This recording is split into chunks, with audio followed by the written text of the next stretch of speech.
ভাবুন তো, একই মাত্রার দুটি ভূমিকম্প হলো। একটি ভূমিকম্পে পুরো শহর ধ্বংসস্তূপে পরিণত হলো, অন্যটিতে তুলনামূলকভাবে তেমন কোনো ক্ষতিই হয়নি। কিন্তু এমনটা কেন হয়? এর উত্তর লুকিয়ে আছে একটি শব্দে, শ্যালো আর্থকোয়েক, অর্থাৎ অগভীর ভূমিকম্প। সম্প্রতি ভেনেজুয়েলায় মাত্র ৩৯ সেকেন্ডের ব্যবধানে ৭.২ ও ৭.৫ মাত্রার দুটি শক্তিশালী ভূমিকম্প আঘাত এনেছে। শতাধিক মানুষের প্রাণহানি, হাজারো আহত এবং ব্যাপক অবকাঠামোগত ক্ষতির আবারও প্রশ্ন তুলছে, শ্যালো ভূমিকম্প এত ভয়ানক কেন?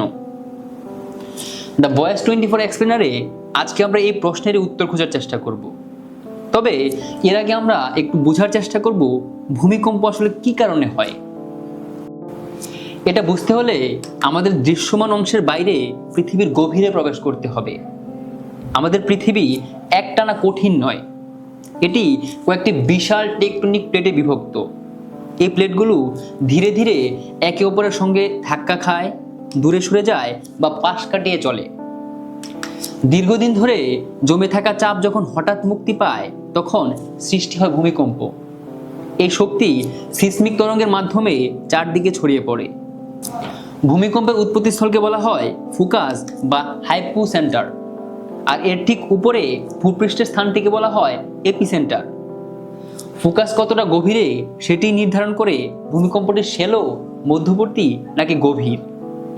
ভূপৃষ্ঠের 0 থেকে 70 কিলোমিটার গভীরে উৎপন্ন ভূমিকম্পকে বলা হয় শ্যালো বা অগভীর ভূমিকম্প। 70 থেকে 300 কিলোমিটার হলে সেটি মধ্যবর্তী গভীরতার, আর 300 থেকে 700 কিলোমিটার হলে সেটি গভীর ভূমিকম্প হিসেবে পরিচিত। সম্প্রতি ভেনেজুয়েলার দুটি ভূমিকম্পের গভীরতা ছিল মাত্র 10 ও 22 কিলোমিটার, অর্থাৎ শক্তিটি পৃথিবীর ভেতরে বেশি দূরে ভ্রমণ না করেই সরাসরি ভূপৃষ্ঠে আঘাত করেছে। ফলাফল অত্যন্ত তীব্র কম্পন এবং ভয়াবহ ধ্বংসযোগ্য। শ্যালো বা অগভীর ভূমিকম্প এত বিপজ্জনক হওয়ার প্রথম কারণ হলো শক্তি ক্ষয় হওয়ার সুযোগ কম থাকে। গভীর ভূমিকম্পের ক্ষেত্রে সিসমিক তরঙ্গ ভূপৃষ্ঠে পৌঁছানোর আগে অনেকটা পথ অতিক্রম করতে হয়। সেই পথে শক্তির একটি বড় অংশ নষ্ট হয়ে যায়। কিন্তু অগভীর ভূমিকম্পে এই সুযোগ থাকে না। শক্তি প্রায় সরাসরি মানুষের বসতি ও ভবনের উপর আঘাত করে। দ্বিতীয় কারণ হলো ভবন ধসের ঝুঁকি। শ্যালো ভূমিকম্পে মাটি অনুভূমিক ও উলম্ব দুই দিকেই বেশি দুলতে থাকে।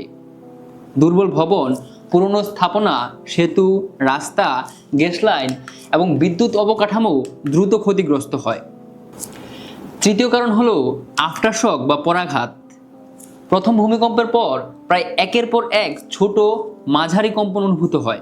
অনেক সময় প্রথম কম্পনে দুর্বল হয়ে যাওয়া ভবন এই আফটারশকে পুরোপুরি ধসে পড়ে। এতে উদ্ধার কাজ অনেক কঠিন হয়ে পড়ে। আর পাহাড়ি এলাকায় থাকলে শ্যালো ভূমিকম্পে ভূমিধস, মাটিধস এবং ভূমির আকৃতি পরিবর্তনের মতো বড় ঝুঁকি তৈরি হতে পারে। ভেনেজুয়েলার ঘটনাটি শুধু একটি বড় ভূমিকম্পই ছিল না, এটি ছিল সিসমিক ডাবলেট। মাত্র ৩৯ সেকেন্ডের ব্যবধানে দুটি বড় ভূমিকম্প আঘাত হানে। প্রথম আঘাতে দুর্বল হয়ে পড়া ভবনগুলো দ্বিতীয় আঘাতে পুরোপুরি ধসে পড়ে। মানুষের নিরাপদ স্থানে সরে যাওয়ারও পর্যাপ্ত সময় ছিল না, ফলে প্রাণহানি ও ক্ষয়ক্ষতির পরিমাণ বেড়ে যায়। বাংলাদেশেও ভূমিকম্পে ঝুঁকিমুক্ত নয়। বিশেষ করে ঢাকা ও এর আশপাশের এলাকা পুরনো ভবন এবং অনেক ক্ষেত্রে নির্মাণ বিধি ঠিকভাবে অনুসরণ না করার কারণে বড় ভূমিকম্প হলে ক্ষয়ক্ষতি ভয়াবহ হতে পারে। তাই শুধু ভূমিকম্পের মাত্রা নয়, কতটা গভীরে এটি হয়েছে সেটিও অনেক গুরুত্বপূর্ণ বিষয়। বিশেষজ্ঞদের মতে ভূমিকম্প ঠেকানো সম্ভব নয়, কিন্তু ভূমিকম্প সহনশীল ভবন নির্মাণ, নিয়মিত মহড়া, দ্রুত সতর্কীকরণ ব্যবস্থা এবং জনসচেতনতার মাধ্যমে প্রাণহানি ও ক্ষয়ক্ষতি অনেকটাই কমানো সম্ভব। পৃথিবীর ভেতরে ঠিক কখন শক্তি জমে বিস্ফোরিত হবে তা আজও নিশ্চিতভাবে বলা যায় না, কিন্তু আমরা কতটা প্রস্তুত সেটাই নির্ধারণ করবে একটি ভূমিকম্প কত বড় দুর্যোগে পরিণত হবে।